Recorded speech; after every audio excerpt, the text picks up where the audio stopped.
आमदार सतेज पाटील आणि आमदार ऋतुराज पाटील यांच्या विशेष प्रयत्नातून पाचगावमध्ये विकास कामांसाठी कोट्यवधी रुपयांचा निधी मंजूर करण्यात आलाय।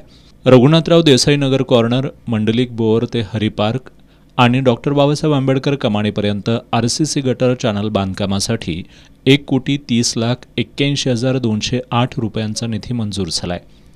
या निधीतील गटर कामाचा शुभारंभ रघुनाथराव देसाई नगर आणि हरी पार्क जवळ करण्यात आला। आमदार ऋतुराज पाटील यांच्या उपस्थितीमध्ये स्थानिक नागरिकांच्या हस्ते या गटर कामाचा शुभारंभ झाला।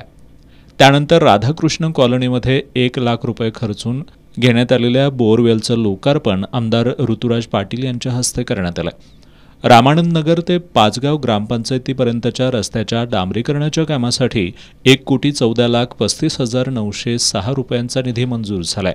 पाचगाव ग्रामपंचायतीजवळ या कामाचा शुभारंभ आमदार ऋतुराज पाटील यांच्या उपस्थितीत ज्येष्ठ नागरिक आणि महिलांच्या हस्ते करण्यात आला।